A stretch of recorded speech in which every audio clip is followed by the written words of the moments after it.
Good evening, everyone, and welcome to an Oz Cyclone Chasers public cyclone update. Today, the 10th of November 2015. My name is Chris Nitzo. This update is sponsored by a major sponsor, Campbell Scientific Australia, when measurements matter. If we take a look across tropical Australia and the oceans around tropical Australia, we can see a fair amount of convection here across Indonesia, or the western parts of Indonesia, not really extending further east towards East Timor, and certainly not extending towards the area around the northwest coast of Australia or the north coast of Australia into the Arafura. If we go to the Gulf of Carpentaria, almost devoid of convection there.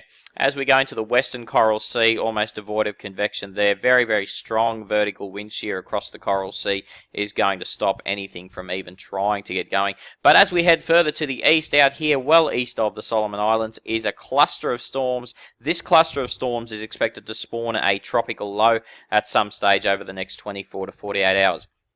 Now, do not in any way think that this tropical low is coming anywhere near Queensland or anywhere near the Coral Sea.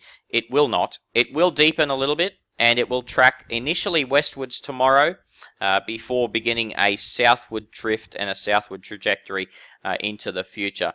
There is a ton of vertical shear. There is a ton of dry air here in the Coral Sea. There is no way this is going to push west and maintain any type of intensity whatsoever. It only has a 5 to 15% chance of becoming a tropical cyclone. It is more likely to remain a tropical low. Get used to this, folks, because this season will be full of these little disturbances that form way out here, a lot further east than we normally expect. Normally these disturbances would happen over the top of the Solomons or even in the Solomon Sea out here. The area that a lot of these disturbances will happen this season will be at least another 1,000 to 1,500 k's further to the east, as we're seeing so far this season. So far we've had one tropical cyclone in the area that was named by JTWC but wasn't named by the Fijian Met Bureau, and since then we've had two more tropical lows. This will likely be another tropical low in the area. Probably going to, as I say, deepen, but not expecting it to become A, a cyclone, and B, even if it does become a cyclone, certainly not going to come anywhere near us. Just to show you how supremely confident I am in this forecast is the wind shear chart currently through the Coral Sea. You can see anywhere from about 60 through to about 30 knots of shear across the entire Coral Sea. And also that shear direction is going to push anything that tries to come into the Coral Sea away to the southeast. So there is absolutely no chance of this coming towards Queensland. So here is our little weak low. You can see it there. In 24 hours time, we can see it just sort of drifts around aimlessly. It does start to deepen in around about 3 to 4 days time. Now this chart modeling here is on Saturday. We definitely see the potential there for some deepening of the system. As we go to Sunday, we see it shift to the south.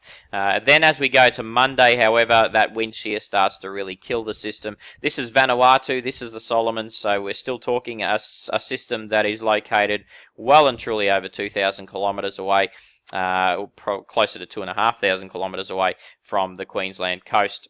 And then it just completely weakens out in the longer term due to, as I mentioned, shear and also the amount of dry air that's in the Coral Sea at the moment and will continue to be in the Coral Sea for the foreseeable future. Across Australia, we've seen some pretty good rainfall, particularly in this northwestern region. Unfortunately, Darwin's missed out on most of it, but the far northern Kimberley and the western top-end coastlines have, or coastal hinterland regions have certainly received a lot of rainfall. Also very unseasonal. We've seen huge amounts of rainfall here across the interior parts of WA and the western parts of NT, and that's certainly, well, unseasonal at any time, but particularly in the absence of any real tropical mischief, to see this amount of rain is quite unusual. Over Queensland, we've seen some pretty good falls here in the far southeastern corner. Also some good falls, or reasonable falls at least, across the central Queensland coastline in a number of thunderstorm days in a row here that we've had around the Rocky, Mackay, Townsville region.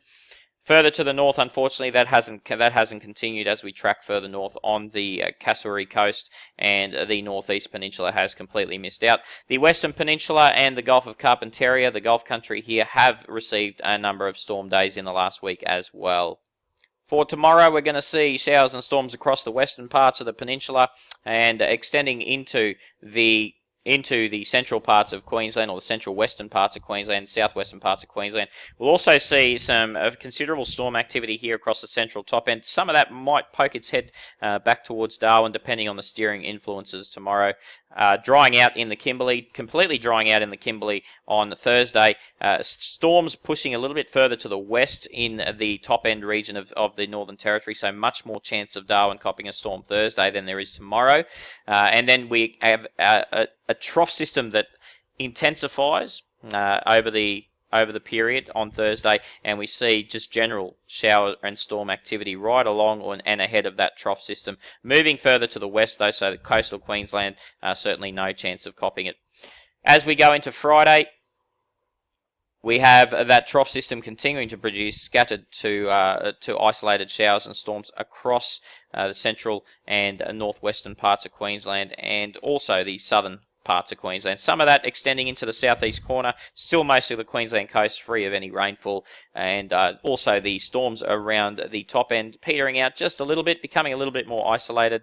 However, that's only temporary. As we go to Saturday, that storm intensity and amount increases here across the northwestern parts of Australia. Also, the amount of storm activity from that trough system will increase dramatically across the southeast corner of Queensland as a surface trough pushes up the coast, a upper level trough pushes eastwards, and we have a lot of moisture streaming into this region. So we could see some fairly heavy falls and also some fairly intense thunderstorms on Saturday, getting up into the severe levels.